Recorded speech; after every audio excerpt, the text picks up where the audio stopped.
First Lakers-Warriors preseason action. LeBron to Lonzo alley-oop. Get used to that. Looking like Lonzo's UCLA days. CC and I in Pauley Pavilion watching him play above the rim. Didn't see as much of that last year as you thought you might his rookie campaign. He's a better athlete and longer than I think a lot of people know. He's got to learn to play off the ball now with LeBron and Ingram and some other guys who are ball handlers. Same game. LeBron drives to the basket, gets his arm grabbed, still can't be stopped. This was a great shot right here. Look at that. I mean, Like this was a great shot. I didn't mind this. Yeah, you need to show him that one, that pipe right there. that's a big man grabbing him, man. Is that Kayvon Looney? No. Good luck, sir. Good luck, sir. All right. Left-handed. More I watched the first half of this, preseason. man. I'm a little tired today. Gotta tell you, son. Hawks no. Alex Len catching the pass, delivers a big slam over Pau Gasol. Alex Len, still on his rookie contract, on his second team. Never a great sign as a lottery pick. That's a dangerous play. It's nice to see him go in there with some force. Gasol. That's a clothesline. Come on, pal. All right, here we Watch go. my guy. Next play of the night. Trae Young showing off the win. range, hitting from gosh knows where. That's for the win. That's at the buzzer. Look at that. Buckets. I like that. Bad shot. Dang, Trey. I mean, Nice look at the shot. clock, see? Gotta shoot. No, I watched this, man. Oh, I watched okay. this live. I see what was going on. Yeah. There's no one, even Steph Curry, that the coach would be like, good shot. That's the shot we want, No. even with 3 seconds left. I thought we were watching Jello and them play or something.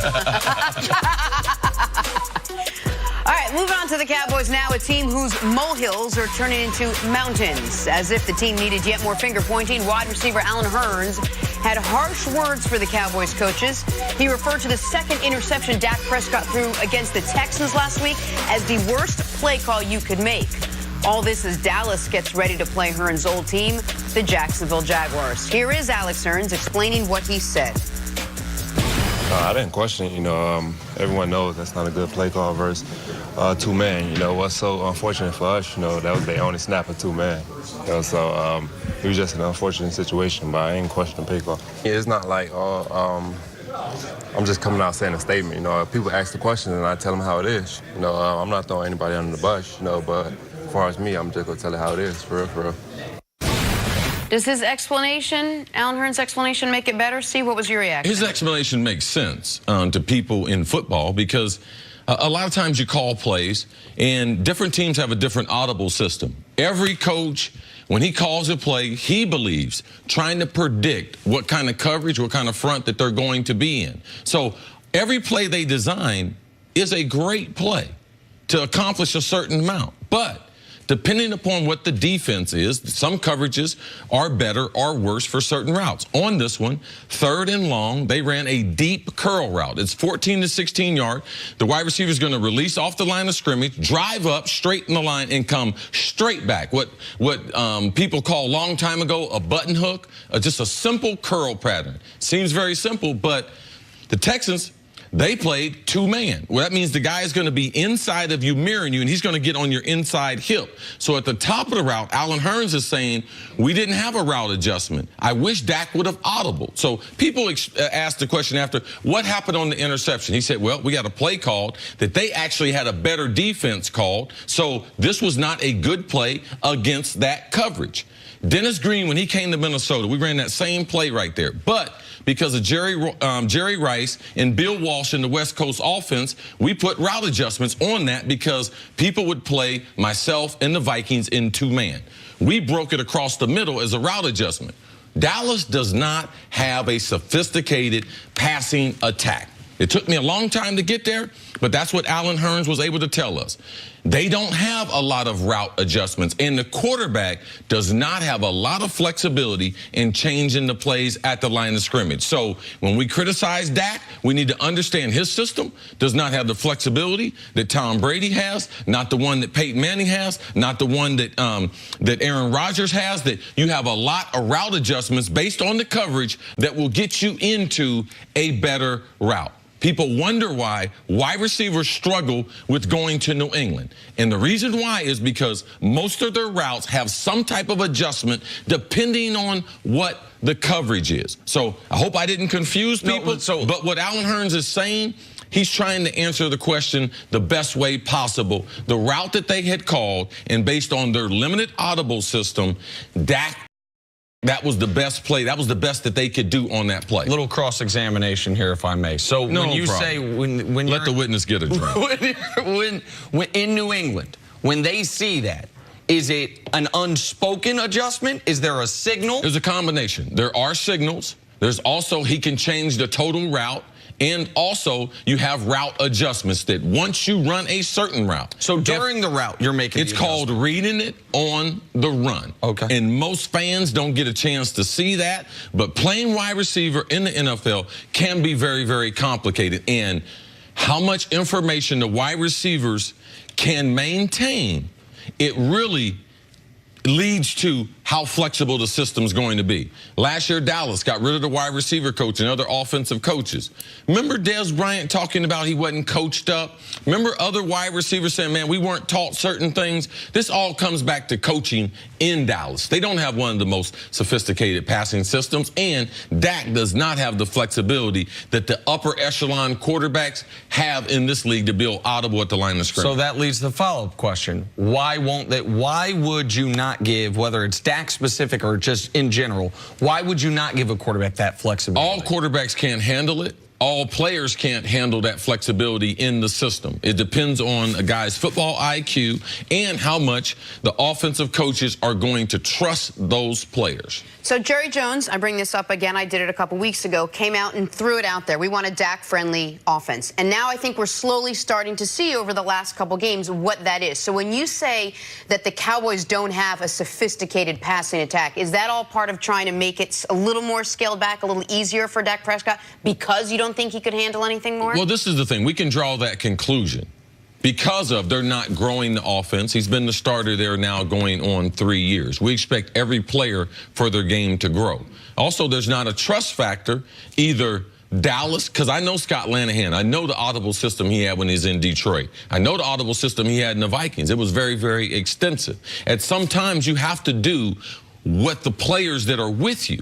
So we can criticize Scott Lanahan, we can criticize Jason Garrett, but sometimes it's hard because it's the Odell Beckham thing.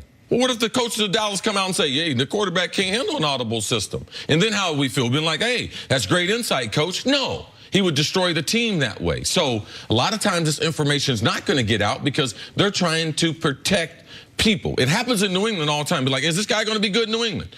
No, he's not going to be good because I know the system that they have, and that system is one of the most complicated systems in the league. All right, so if Dak doesn't have the authority to audible out of that specific play, if the receivers in that setting don't have route adjustments, is that play just drawing dead? Is the moment you get to the line with that play called? No, the play's not drawing dead. You're expecting your guys to be better athletes than them. So it becomes harder. It becomes harder for me to do my job. I expect someone like Tom Moore, who's my offensive coordinator, who's also Peyton Manning. He's the one put in the system where Peyton could audible, you know, at everything. Omaha. Right. That's what he said. That's alert. All right, we're getting ready to change this because the play Tom gave me, it's not the best play to attack this. I'm getting ready to give you a better play. That's why a lot of teams go to no huddle. It's not to speed up. It's just so I can see what the defense is going to be. So the coach can tell me, because he can talk to 15 seconds in my helmet and give me a better play compared to the one that he just gave me.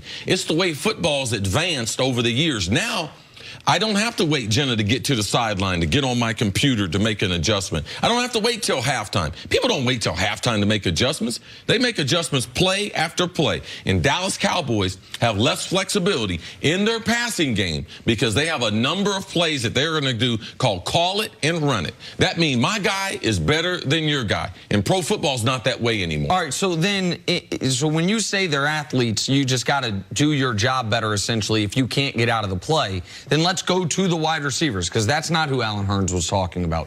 In that spot, what can these Cowboys wide receivers, what could Deontay Thompson have done better there? I know it wasn't thrown to Allen Hurns, but Allen Hurns got 8 catches for 84 yards on the season.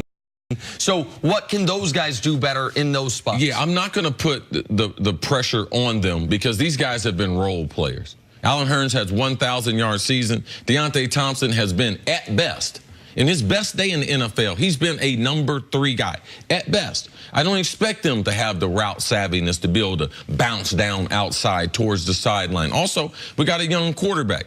60% of all interceptions are the wide receiver's fault, and it's because they are not in sync with the quarterback. So guys who have less talent, they have less flexibility because they have less skill at the top of the route to try to get that inside position. What I would have done was make the DB think I was going across and be able to snap it across his face and try to come down to give the quarterback a bigger target and give him a friendlier receiver to be able to throw to. So bringing this back to the beginning, this seems to be the season of if there's something on your mind, just say it when it comes to calling out your team. Do you have an issue at all with how No, Allen he was Hurn answering the question. He said, well, what happened on the interception? That's not the kind of thing you keep, and he just pretty much said exactly what No, he's doing his job. Part of his job is to catch the football, but part of his job is to answer reporters' question. They asked him a legitimate question. He gave them a legitimate answer. Now, we're just stuck on throwing people under the bus. Oh, he said something. No, he didn't.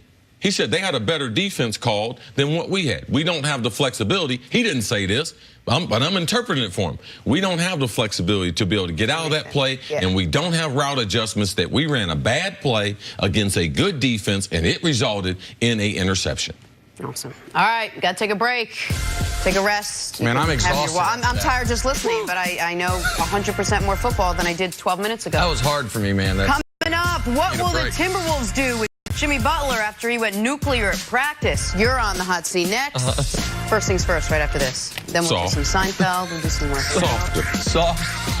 Soft and softer. Oh, you got jokes. Jokes on jokes. Dusty, thank you for that. Thank you for teaching.